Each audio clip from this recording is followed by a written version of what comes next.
Ever since its debut in 1977, the Star Wars franchise has been a staple of pop culture. So many of its characters and aspects have become so well known around the world that even those who haven't seen the films are aware of Han Solo and the Force. But did you know there are some details even the biggest fans might not know about their favorite films? Here are Screen Rant's 10 hidden Star Wars facts you didn't know. I have a bad feeling about this. Spielberg can't direct. When planning Return of the Jedi, Lucas's first choice for director was his good friend Steven Spielberg, who was coming off the hits Raiders of the Lost Ark and E.T. But Spielberg couldn't accept the job, since Lucas had dropped out of the Directors Guild following controversy over Star Wars' infamous opening text scrawl. With few options available, Lucas had to go with the non-union choice of Richard Marquand. Thankfully, Marquand worked out, and Return of the Jedi offered an awesome finale to the trilogy. Still, it's hard not to think what might have been if Spielberg in his prime had directed a Star Wars flick. Liam Neeson's poor judgment.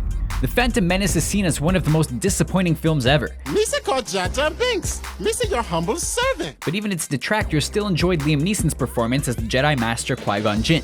However, if it weren't for a lapse in judgment, we may have missed that memorable aspect. When offered the part, Neeson accepted it, without reading a word of George Lucas's malign script. Being in a Star Wars movie is something many would sign up for, but Neeson might have thought differently if he'd seen the story Lucas had in mind. A story which infamously sent the series down a dark path that it still hasn't fully recovered from. Do or do not. There is no try. Yoda speaks the truth. Even James Earl Jones couldn't believe that Darth Vader was Luke's father.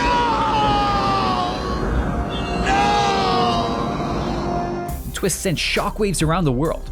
It was such a surprise that Lucas had to include a scene in Return of the Jedi where Yoda informed Luke he really was Vader's son. That's because a child psychologist told Lucas that kids watching the film would dismiss Vader's revelation as a lie unless it was unequivocally stated as fact. Since Yoda was one of the franchise's heroes and perceived as an honest being, it was determined that this was the best way to go. There clearly was no misdirection happening here. Ford takes two. After the original Star Wars became a hit, stars Mark Hamill and Carrie Fisher quickly signed on for 2 sequels. But Harrison Ford did not. Thinking that Han Solo's story had been told in full, the actor was unwilling to commit to multiple films. That was one of the influencing factors in setting up the famous carbonite sequence in The Empire Strikes Back, since everyone was unsure if Ford would come back for the 3rd film. Luckily, Lucas convinced him to return, and Han had a heroic conclusion to his arc and still has a part to play in the future. Lando's a clone? Fans would have to wait until 2002 to get a taste of the Clone Wars teased in the original film, and Lucas's idea for that conflict clearly evolved over time. The initial concept for Han's buddy Lando was that Lando was a clone that fought in the war, leading a legion of them to a settlement when the fighting was over. Admittedly, that would have been an interesting angle to explore, but having Lando be a one-of-a-kind, smooth-talking scoundrel was for the best and set up a stronger character arc. It's hard to go wrong with Billy D. Williams. Luke becomes Vader. Despite the Emperor's best attempts, Luke never turns to the dark side of the Force and remains a hero until the very end. But Lucas toyed with the idea of having the hero become bad. In the early stages, Return of the Jedi was going to end with Luke putting on Vader's helmet and saying, "Now I am Vader." It would have been a moment out of left field and completely ruined the entire story of the trilogy. Thankfully, this was never a change Lucas made to the originals.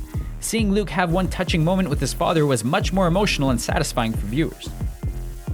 Star Wars, flop of the century. After completing a rough cut of the first film, Lucas showed it to a few of his director friends, and many of them were unimpressed with the results. Playing into Lucas's worst fears about the project, the likes of Brian De Palma and others called it the worst movie ever made and did not express much hope for it. The only one who proved to be prophetic was Steven Spielberg, who believed from the beginning that Star Wars had what it took to be a major success. He may have been just trying to make his friend feel better, but Spielberg seemed to know what he was talking about. A disturbance in the Force. George Lucas created Star Wars, but producer Gary Kurtz was just as instrumental. When he left the franchise before Return of the Jedi, it upset many of the cast and crew and sent the series down a different path. Lucas and Kurtz disagreed over why people loved Star Wars. Lucas thought it was the spectacle and put more of an onus on special effects and commercialization. Kurtz fought for poignant stories that resonated. As we could later see in the response to the prequel trilogy, many of the Star Wars fans would have sided with Kurtz. It's too bad he didn't stay on. The first film is fourth. When Star Wars was first released, it was just Star Wars. Its sequel started the trend of subtitled episodes, and The Empire Strikes Back was called Episode 5. To make things more consistent, Lucas re-released the original movie with the addition Episode 4, A New Hope. However, he did not have the prequel trilogy planned at the time, and Fox executives tried to discourage his new title to avoid confusing moviegoers familiar with the Roman numeral. He eventually went back and completed the story, but for a while there it had to seem odd to many that the first, second, and third films were really the fourth, fifth, and sixth. What's my name? Boba Fett, Palpatine, Ewoks. These names are iconic as part of Star Wars lore.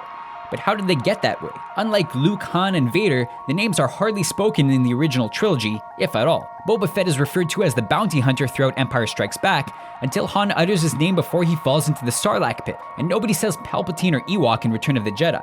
It's a testament to Star Wars merchandise that these figures are known by their full names, and not just what's said in the films. It's hard to imagine them standing out if they were known only by generic terms and not something unique to them. Those are our picks for hidden facts about Star Wars. Were there any we missed? If you know more unknown facts about Star Wars, feel free to comment below, and remember to subscribe to our channel for more videos like this one. Luke, the Force will be with you.